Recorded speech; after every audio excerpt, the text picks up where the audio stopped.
What's up, guys? Dylan Moon here, bringing you a My Hero Academia Chapter 212 review, and it brings the question to light. Who helps the heroes when they're in need? This chapter starts off with Uraraka having flashbacks of her childhood, watching people be saved by heroes, and she was more enticed by how the people reacted to the heroes, how relieved they were for being saved, and just feeling safe. And it brought this question in her mind. Heroes are always saving everybody else, but when a hero is in need, when a hero's having trouble, who helps the hero? She has a flashback of Overhaul versus Midoriya. Midoriya saying that if he can't even help one little girl, then how is he supposed to be a hero that saves everybody? And she's just thinking about how selfless Midori is, how he's always risking his ass to save everybody else. And here he is in need, and it's like when a hero needs help, who is going to help the hero? And from what I see, the answer to that is other heroes. Like Uraraka is like, I want to be a hero that helps other heroes. So she goes up and grabs Midoriya. He's just going crazy. He can't control what's going on. A lot of people think that the black lightning coming out of Midoriya's glove is a quirk of one of the previous One for All users, and I think that's a possibility. But I also think that it might just be One for All going out of control and him not being able to control it. I'm not quite sure if it's a previous One for All user's quirk yet, but it might be. But it also might just be it going out of control. And she tells him to stop it, and she realizes he can't stop it, so she yells for Shinzo. And she's like, Shinzo, use your brainwashing to stop Midoriya so that like he can control his body, like so the rampage stops. And he starts getting flashback of the sports festival when they fought each other, and how Midori was born. Shinzo thinks he was born with One for All, even though he was obviously born quirkless, but he was just thinking about how back then he wasn't strong enough, and that he wanted to show Midoriya that he was going to become a strong hero. And then he gets another flashback of when Shinzo was walking around the halls with a racer head, and Midoriya's like, "Oh, you're training with a racer head. That's awesome!" And just like it made Shinzo happy, and so all this stuff's running through his head about how he wants to save people. He doesn't want to use his quirk that you would think would be used for evil, and he's like, what should I ask Midoriya? Like, what could I say to Midoriya right now that he'd answer? And there was just like a bunch of hope in his face. He's like, Midoriya, let's fight again. And Midoriya just is going, the lightning's going crazy everywhere. And Midoriya's like, just is like, yeah, let's fight again. And then he's under Shinzo's brainwash, and all the lightning starts just coming inside of Midoriya's body. It's stopping. It's like retracting back into his body.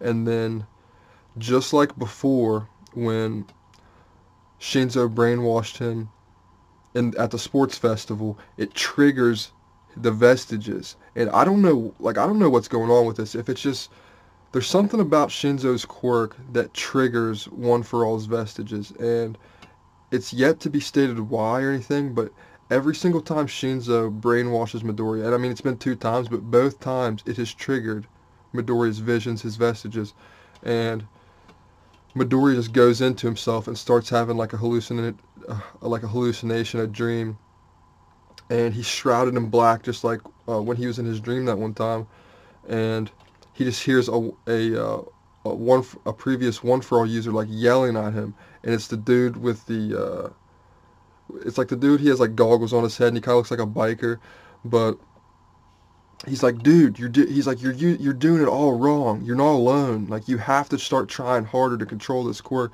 You can't just. He's basically telling him you can't just be so reckless. And there's only a 12-page chapter, so that's like the last of what we see. But I can't wait for next week's chapter.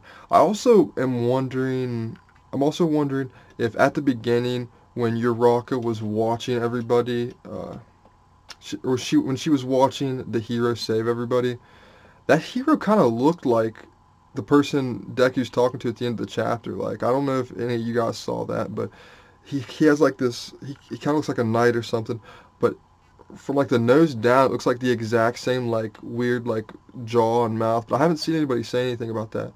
So I'm wondering if that's just me like overthinking it. But I think that at the beginning of the chapter that might be that hero in Uraka's flashback might be the previous One for All user. But I might be completely wrong. I'm just for some reason I thought it looked like him. But yeah, guys, why does Shinzo psychologically trigger Deku's vestiges? Because Shinzo is going to be, from what it looks like, Shinzo is going to be an incredibly important part of this story. He's one of my favorite characters.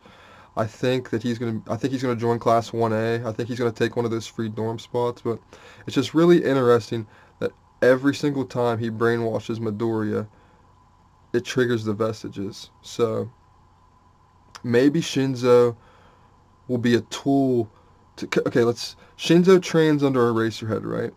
Um, Eraserhead's like his greatest talent, his greatest like use in the story is that he can stop people's quirks. So Midoriya, if Midoriya like would start rampaging, like when he was fighting Overhaul and he went 100%, and Eraserhead stopped, like he looked at Midoriya and stopped his quirk. I wonder if that's how Shinzo is going to be used. If Shinzo's going to be used to trigger the vestiges.